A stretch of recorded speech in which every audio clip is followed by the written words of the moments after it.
99.5 WKDQ. There is Bonfire by some guy named Craig Morgan, who just happens to be sitting with me here backstage at the Grand Ole Opry. How you doing? I'm great. Doing good. Yeah, we're having fun talking about how good of a kisser Kelly Pickler is, which I want to know how you know this. I just know. I'm told. I'm good friends with her husband. Okay. Yeah. Yeah. He threatened to hit me. He's never threatened to hit me. I carry a gun most of the time. Okay, good. Well, Craig, being here, a perfect night for you to be here. Not only have you done many USO events, but you yourself a veteran, and it's just a wonderful night here at the Opry to salute those folks. Absolutely. I think anytime we get to do that, it's very special. When we was out there on the red carpet, I was talking about it. I said, one of my favorite stages to play in the whole world is the Grand Ole Opry stage. It truly is. The only place that compares to being on the stage of the Opry for me is when we're on a stage in front of those men and women that are serving, whether overseas or here at home or wherever. So tonight is extremely special because we get to do both. And it's humbling when you see those, wounded warriors coming down through there, and the sacrifices that they have made for this country. And I'm always very humbled when I see that. And it's also kind of sad because I think we as a nation are quick to forget. It's easy to get wrapped up in life and get busy, and it's not until something. It's kind of like a policeman.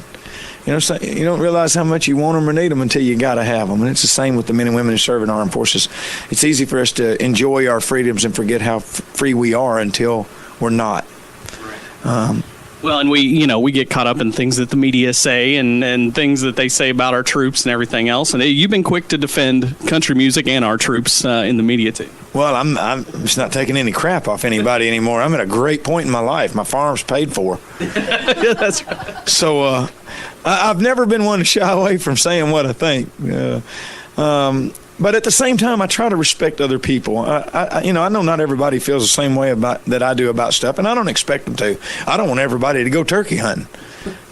I enjoy that so much, I don't want to share it sometimes. But at the same time, I want people to respect what we do and how we feel. So I try to show the same respect. But I think regardless of where you stand on politics or anything for that matter, I think we have to know. We must know that we know that we know that beyond the shadow of a doubt, no matter what you think about race, creed, religion, none of it really is as important as the freedom, because without that freedom, we can't celebrate any of those others.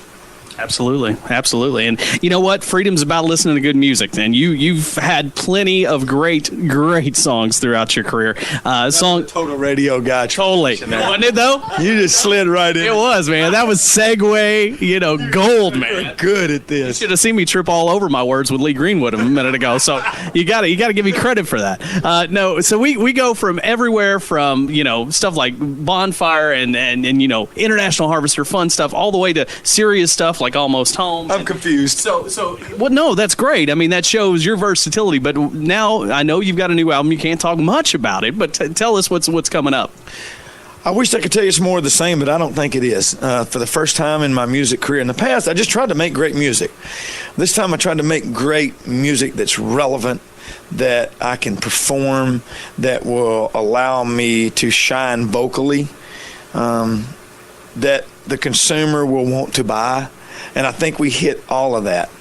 We was talking about going from Bonfire to like Almost Home.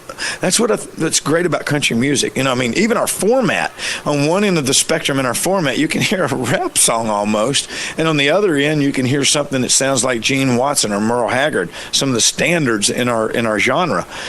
That's what makes country music great. Now, what I've tried to do is bring those together and have a song that can reflect the entire spectrum, and I think we've done it with this record. Country music, I think, relates to life better. We have Redneck Yacht Club Fridays, and then we have That's What I Love About Sundays. Yeah. So you can drink a beer on a Friday and get up and go to church on Sunday, and that's the same guy. So his music, as much as it's in that format, it does change a little bit, and that's what I've always tried to do on my records. And I think this time we captured it better than ever before. Very cool. Looking forward to seeing, what that's all about and hearing some more music from Craig Morgan. I tell you what, great night to have you here, and thank you for your service, and a happy Memorial Day to you. Well, happy Memorial Day to y'all and all the listeners, and thank you for the support.